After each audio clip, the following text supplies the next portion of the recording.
Dalam rapat kerja antara Komisi 13 DPR RI dan Menteri Hukum dan HAM Natalius Pigai, anggota DPR dari fraksi PDI Perjuangan Yasona Lauli memberikan tanggapan terkait rencana Menteri HAM untuk membangun rumah sakit dan universitas khusus untuk hak asasi manusia atau HAM pada Kamis 31 Oktober dini hari. Yasona menyatakan bahwa sebelum melaksanakan rencana tersebut penting untuk melakukan koordinasi dan merancang kurikulum pendidikan dan HAM yang terintegritas di berbagai jenjang pendidikan, mulai dari sekolah dasar hingga universitas. Maka saya kira apa sebab teman-teman dan banyak masyarakat kaget dan lompatan angka itu sangat besar. Ideal mungkin saja ideal, tetapi realitas harus juga kita lihat. Kementerian HAM bagian dari Kementerian Hukum dan HAM zaman saya 10 tahun 3 bulan saya 10 tahun kurang 3 bulan saya di sana. Sekarang tahun 2024 anggarannya itu semua 18,3 triliun. Yang paling besar Direktorat Jenderal Pemasyarakatan dengan hampir 35.000 pegawai existing. Itu Kang Agun tahu lah. Di Jenpas dengan segala kompleksitasnya itu hanya sekitar 5 triliun. Kalau saya tidak silap 5 lebih. Imigrasi dan lain-lain. Maka barangkali apa yang disampaikan teman-teman barangkali perlu fokus, perlu lebih tajam membuat uraian-uraian di dalam program. Jangan nanti semangat Pak Menteri realitasnya jauh dari harapan dalam pembahasan anggaran. Pertarungan anggaran di kementerian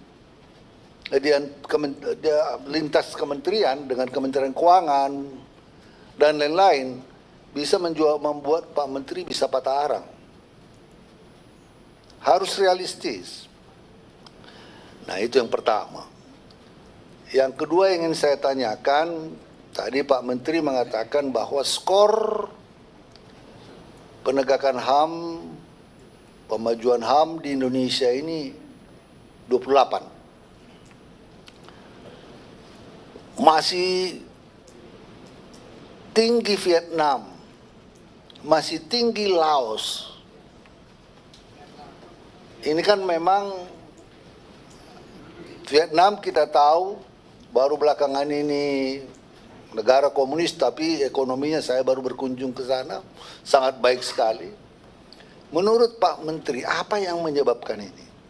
Apa yang menyebabkan kita tidak bergerak dalam skornya ini? Itu yang pertama. Sehingga nanti bedahnya kasusnya itu bisa kita lihat untuk langkah-langkah ke depannya.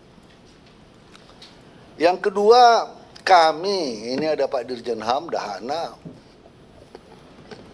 melalui keputusan Presiden nomor 17 tahun 2022,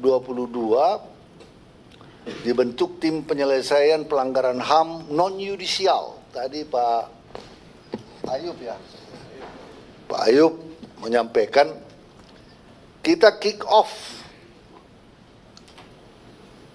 program itu 13 peristiwa HAM berat. Nah, ini nanti barangkali jangan sampai berbeda pendapat dengan Pak Menko Hukum, Pak Yusril, karena ada statement beliau juga kemarin. Antara Bapak dengan beliau harus duduk bersama dulu supaya ada kesepakatan. Jangan nanti tidak harmoni. Karena ini adalah keputusan pemerintahan yang lalu. Kami dan Pak Menko Polhukam yang sebelumnya untuk pelanggaran ini sudah membuat kerjasama. Ada Presiden mengumpulkan seluruh kementerian lembaga. Jadi pendekatan non-yudisial yang dimaksud tadi dikatakan oleh Pak Ayub, bagaimana masyarakat korban HAM itu mendapat program-program bantuan pendidikan, bantuan ekonomi, bantuan dulu pengalaman kita penyelesaian Talang Sari, Kami mulai dengan penyelesaian Talang Sari. Ini ada Pak Dirjen HAM. Sehingga model penyelesaian Talang Sari kita lakukan dalam pendekatan non-yudisial. Diberikan pendidikan, bahkan ada waktu itu PNS yang sudah dipecat. Karena dituduh, kita pulihkan kembali. Hak-haknya diberikan. Nah, pendekatan-pendekatan apa yang akan dilakukan oleh Saudara Menteri dan timnya tentang penyelesaian non-yudisial pelanggaran HAM, 13 pelanggaran HAM tersebut. Anggarannya tidak perlu hanya dari Kementerian Hukum dan HAM. BUMN dilibatkan, Kementerian Pendidikan untuk beasiswa kepada keluarga korban, perumahan, Menteri Perumahan, soal pembantuan perumahan. Jadi tidak, bagaimana koordinasi sinergitas antar lembaga dan antar kementerian lembaga bisa digunakan sehingga anggaran yang diharapkan 20 triliun perlu ditindaklanjuti.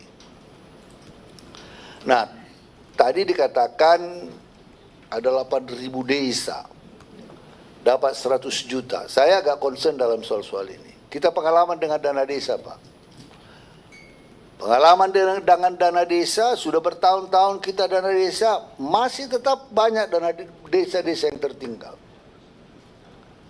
Dan apa yang terjadi, banyak sekali kepala desa yang harus berurusan dengan hukum.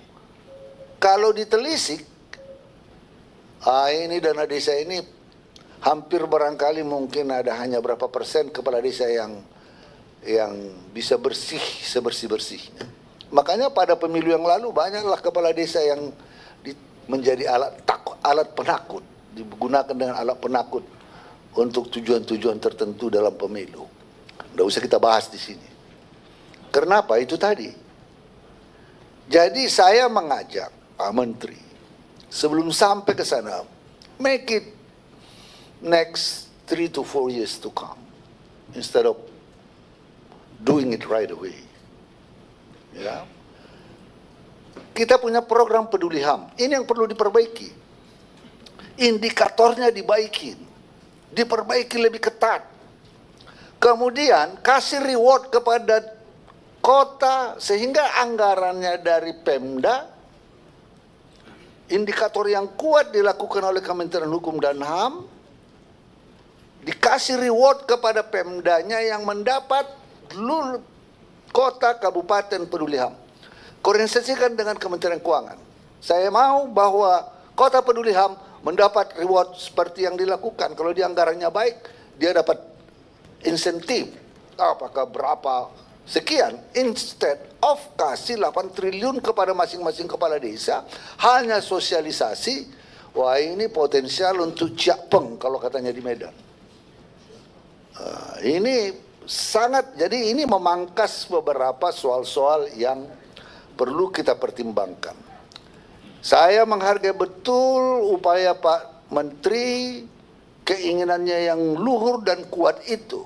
Tetapi di lapangan ini sering menjadi persoalan. Nah, yang berikutnya Universitas HAM, rumah sakit tadi sudah diangkat, rumah sakit HAM. Saya kira universitas pendidikan HAM koordinasikan saja dulu menjadi kurikulum di SD, di SMP, buat kurikulumnya didesain oleh Kementerian HAM, ya, tidak memberatkan tetapi dia menjadi model yang baik untuk untuk meningkatkan kesadaran HAM dari awal. Investasinya tentunya menjadi investasi jangka panjang. Jadi dari SD tergantung penilaian, tergantung analisis kita, mulai dari SD kah, SMP kah, SMA kah. Tapi pastilah yang baik itu dari SD, SMP. Mungkin nanti apakah melanjut ke seterusnya. Jadi kalau rumah sakit, saya kira koordinasi saja dengan Kementerian Kesehatan bagi korban-korban pelanggaran HAM mendapat penanganan, ya, daripada kita harus membangun universitas, membangun rumah Ikuti terus berita menarik dan terupdate lainnya dengan cara like dan share di seluruh akun BI TV. Saya Putri Purwitasari pamit undur diri dari hadapan Anda. Terima kasih dan sampai jumpa.